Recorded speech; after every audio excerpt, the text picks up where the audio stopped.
같은 말을 들어도 듣는 사람의 상황이나 그 사람의 마음가짐에 따라서 그 말이 각기 다르게 받아들여지는 그런 경우가 있습니다.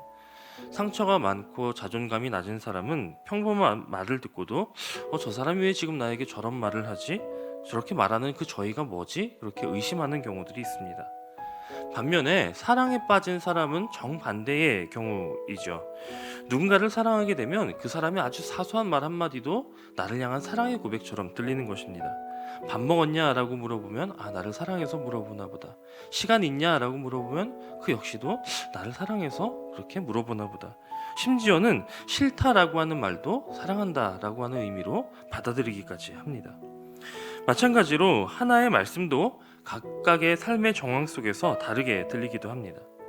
하나님께서 이스라엘을 애굽에서 끌어내 광야로 인도하셨다라고 하는 그 말씀을 들을 때 어떤 사람은 그렇게 애굽에서 인도하신 하나님의 사랑을 느끼는 사람이 있는 반면에요, 그렇게 끌어서 아무것도 없는 광야로 인도하셨느냐라고 불만을 말하는 사람도 있다라고 하는 것입니다. 오늘 하나님께서 예레미야를 통하여 유다를 향하여 선포하신 그 말씀 역시도 유다의 사람들은 그 저희를 알지 못한 채 잘못 해석하는 것을 보게 됩니다. 예레미야를 통해 하신 하나님의 말씀은 심판과 멸망처럼 보였습니다.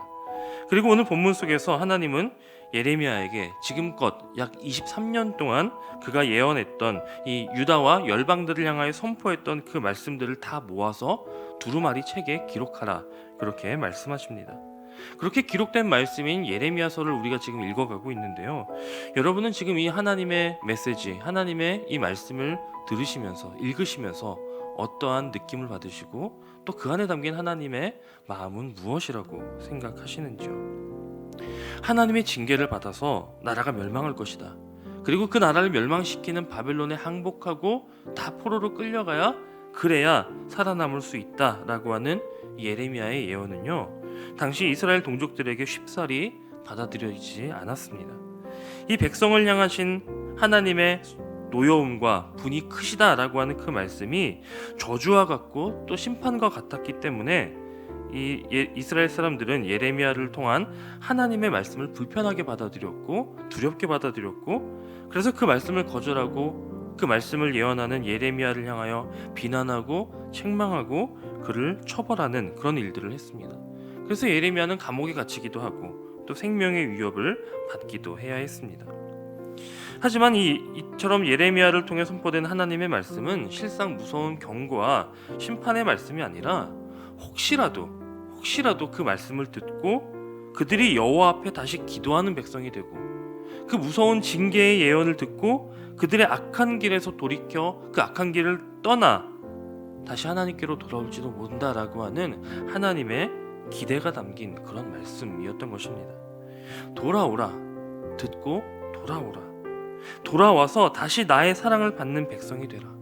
하나님은 이처럼 사랑으로 그들을 부르고 계셨고 그 말씀을 듣고 순종하는 것이 유일하게 이 이스라엘에게 허락된 회복의 길이었는데, 이미 죄와 타락으로 마음이 어두워진 이스라엘 사람들은 그 말씀을 듣고 그들 기준대로 다르게 해석했던 것입니다. 그래서 그 말씀을 듣기보다 오히려 그들의 힘으로 그 문제를 해결해 보려고 노력을 계속하는 것을 보게 됩니다. 주변 나라들과 동맹을 맺어서 바벨론의 위험을 이겨내보고자도 했고 또 강대국 이집트의 힘을 빌어서 바벨론을 이겨보려고도 했습니다. 그럼에도 바벨론 제국의 확장이 계속되고 힘이 커짐에 따라 여호야김 왕은 오늘 본문에서처럼 그들의 조상들이 그러했던 것 같이 이 국가적인 금식을 선포하기까지 이른 것입니다. 하지만 이 국가적인 금식은 진실한 회개로 인한 금식은 아니었던 것으로 보입니다. 왜냐하면 지금까지 그처럼 뜻을 돌이켜 회개하라, 하나님께로 돌아오라 그렇게 선포했던 예레미야는 지금 여전히 감금당해 있고요, 그렇게 성전에서 하나님의 말씀을 선포할 수 없는 그런 상황에 여전히 처해 있었기 때문입니다. 결국 이러한 모습들을 종합해 볼 때 여호야김이 하나님의 말씀에 전혀 순종할 의사는 없고 그저 이 잠깐의 어려운 국난을 이겨낼 방법으로 이 금식이라고 하는 종교 행위를 사용하는 것뿐이다라는 것을 우리는 알 수 있는 것이죠. 하지만 하나님께서 원하시는 것은 그러한 종교 행위가 아니라 하나님의 말씀을 듣는 것이었습니다. 예레미야를 통한 하나님의 말씀을 듣지 않으려고 그들은 예레미야를 가두었습니다. 하지만 하나님은 예레미야에게 바룩을 통해 예레미야의 말씀을 기록하게 하고 그것을 낭독하게 함으로써 그들이 꼭 들어야 하는 하나님의 말씀이 흘러가게 만드십니다. 바룩의 낭독을 듣고 그 말씀을 들은 미가야 고관이 다른 이들에게 전하고 그렇게 이 고관들을 통하여 여호야김 왕에게까지 하나님의 말씀이 담긴 그 두루마리가 전달됩니다. 우리가 내일 말씀을 읽어보면 아시겠지만 여호야김 왕은요 그 두루마리를 읽고 칼로 자르고 그것을 불에 태웁니다. 그렇지만 하나님은 다시 예레미야에게 그 말씀을 기록하게 하십니다. 이처럼 우리가 듣지 않으려고 애쓰고 그것을 외면하려고 애써도 하나님의 말씀은 어떠한 제한도 없이 들어야 할 모든 이들에게 흘러갑니다. 그렇게 하나님의 말씀이 흘러 오늘을 살아가는 우리에게까지 흘러 들어왔습니다. 그렇다면 이 말씀을 받고 듣는 오늘의 우리에게도 하나님의 마음은 동일하십니다.